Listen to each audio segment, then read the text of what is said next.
Thank you so much for joining us for this episode of Leading Change. My name is Emma, and I have Laura with me today, and we're going to be talking about how you can brand build through innovation.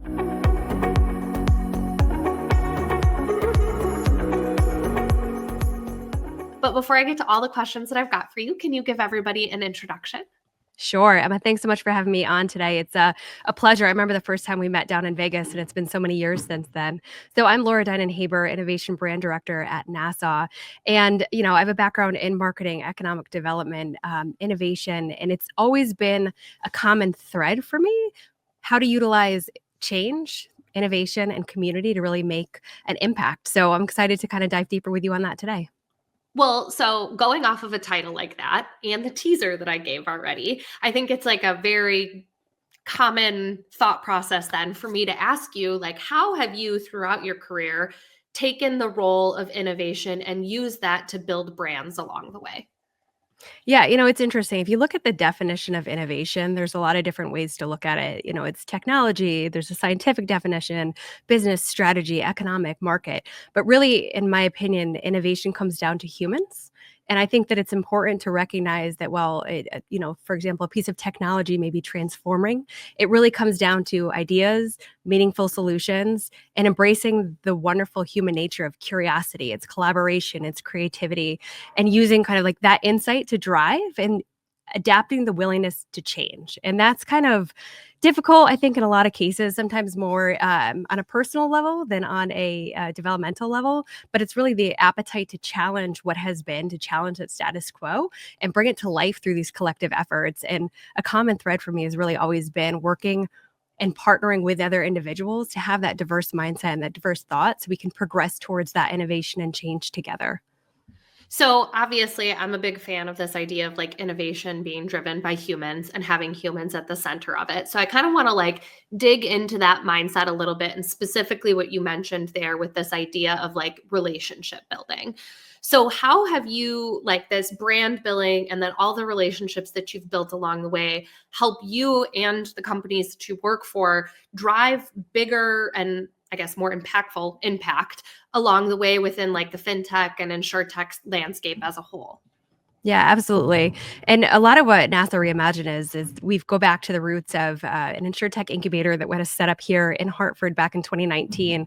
And we've gone through some evolution. We have a focus on retire tech. And what does that mean? What does it look like? And we've really done a great job convening individuals throughout different ecosystems, whether it's the insurtech, the retire tech, the fintech, the wealth tech space, to come together and have these conversations. So it brings, it's recognition, it's brand building, it's innovation, and it's using thought from a lot of different individuals within the space to come together and build partnerships that really create change. So whether it's partnering with the folks over at UConn, for example, and Larissa Burke and John Wilson, or InsurTech Hartford, Stacey Brown, Connecticut Innovations, Doug Roth, CTIFS with Susan Winkler, it's putting people together in a space that have a shared common interest and using innovation, for example, as the convener, as the driver of change. And innovation, as I mentioned earlier, can look different, right? It could be a technology, it could be a solution, it could be a startup. It could just be a different way of doing business inside of your own business and the willingness to make that effort. So for me, it's been about convening. It's been about collaborating and program building is another way that we do it. So for example, bringing UConn back up, we created a program called Talent Bridge 23. You can guess it was launched in 2023, and we partnered with UConn, CCEI, and our friends over there in the fintech program to really understand how could we help this next generation of talent create an opportunity for themselves to not only become educated with real world experience by partnering them with startups and scale ups, but how could we have mentors from the environment around us. So not only at Nassau, but other corporate partners within the space in Hartford here, how could we all come together to create not only innovation and change through these solutions, but also through the partnership of all those around the table so we can learn from each other, right? Because when we want to open our mind, it's not a one-way streak of information. It should be both ways and always with those information sharing. So we can kind of bring it together and learn and iterate and kind of keep the innovation wheel spinning, if you will. So I want to kind of like, one, I love the work that you guys are doing, which is obviously why you're here for this conversation. And I think Hartford has become kind of synonymous with this idea, specifically within the insurance world, of innovation and connection and what can come out of those connections. And knowing that you're kind of in the breeding ground for this, I would love to get some suggestions for you, for anybody that might be watching, regardless of the point that they are in their career, early or more mature, on how they can use collaboration and innovation as this catalyst for impact, and how they can feel that they're making a greater impact in the work that they do. Yeah, I would say, remain and be curious and stay engaged. So what do I mean by that? Like, follow industry trends, watch what Emma's up to, watch what people within the industry are up to, listen to podcasts, join communities, and keep a pulse on the innovation that's taking place. As we see new technologies, conversations around AI, generative AI, how it's going to impact, conversations around market trends, what can that do? What impacts are we going to see? The realities of climate. Stay engaged, listen, learn, and ask some what if questions. Challenge the assumptions that we have today to explore new opportunities for tomorrow. Because if we're not always thinking ahead and dreaming, then we're going to be standing still. And innovation doesn't do well when it stands still, I find. I also recommend, build relationships and find champions. Find your tribe. Find those around you who not only agree with the work that you're doing and want to jump on board, but find people around you who may not agree or may have different viewpoints, because those are equally as important to your journey and to imagine what could be possible. Because if we all think in the same way, it's not going to be the best outcome. We have to build champions around us of various viewpoints and challenge yourself continuously. Engage with mentors, advisors, industry peers. Get those folks around you. If you don't know them, go on LinkedIn. Start clicking around to see who's not only creating content, but who's engaging with content. Who can you reach out to? Who can you have that coffee meet up with when you're at conferences? Who can you message in the app, or better yet, find them on the floor and just introduce yourself? It's important to take that chance and take that action, because if you're not willing to do that, dare I say that the risk of innovation is probably a lot smaller if you're not willing to step outside those boundaries. In my opinion, don't wait for permission. I think easier said than done for some cases. But if you see an opportunity to create change, iterate, learn from it, take those failures as wins, and keep going. I'll give you an example. A former colleague of mine, Paul Tyler, and I were talking one day, and we said, Baltimore has this amazing innovation week. Hartford should have one. So we sketched out, legitimately, as cliche as it sounds, on the back of a napkin, what would Hartford's Innovation Week look like? Well, now we're going to go into year 3, because we dared to take a risk and we took that action. We brought those partners around the table. We discussed what it would mean to build brand and reputation through this innovation activity. And from that, we were able to launch a program that's convened thousands. We've had over 25 and growing events each year, and it's going to be even larger this year. So shameless plug, check it out at hartfordinnovationweek.com. But again, it's just another example of finding that tribe, getting them on board with the work that you're doing, taking that risk, taking the chance, learning from it, iterating, and going back out to market to say, hey, we're doing this. We want you to come with us. And by the way, if you have ideas on how to innovate with us, please, we want to hear from you as much and as often as possible.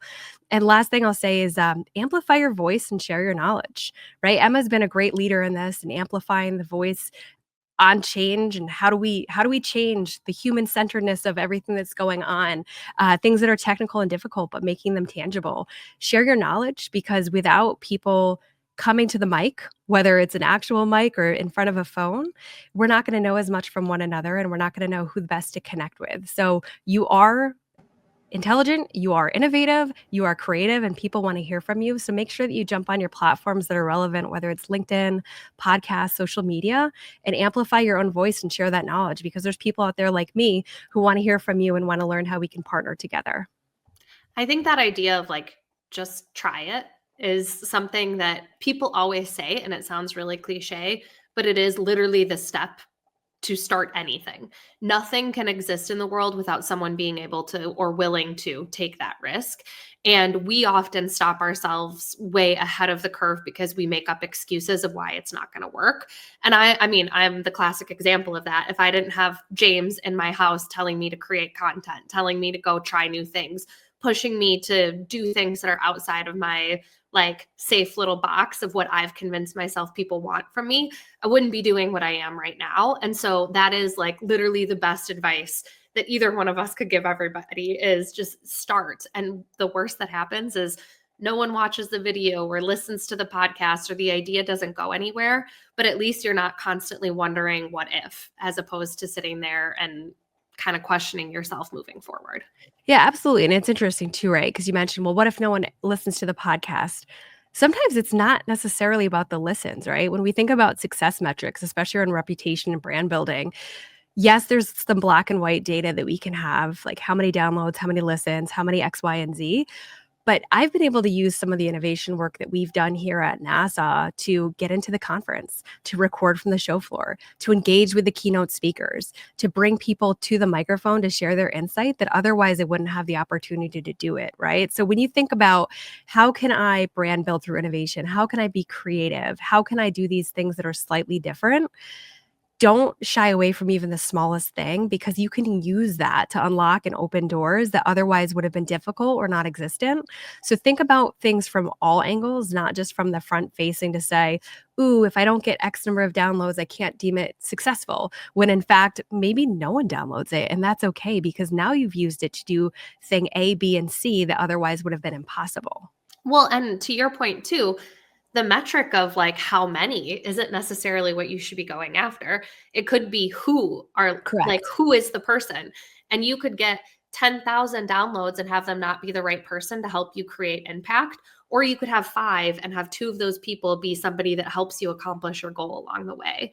And so, like, reframing what success looks like to realize that the more you do, the more you reach, and the more opportunity you have to reach the right audience for you to accomplish your goals, I think is a really important piece of this as well. Yeah, absolutely. And also using that too, right? So playing off of the podcast thing again, how could you use that to amplify your brand, whether it's your personal brand or your company's brand?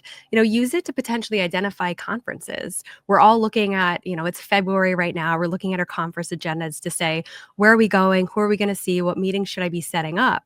Well, maybe you've taken the last X number of months or weeks to create this content online. Maybe you've identified a conference where if you were a panelist, if you were a keynote, if you were a moderator, you could further enhance that brand reputation and further put yourself out there as a thought leader. So again, it's utilizing tools around you in ways that are intelligent for future innovations and for future opportunities for yourself. So as many times it's the big thing, Emma, as you said, it could be 10,000 of the wrong people or one of the right people.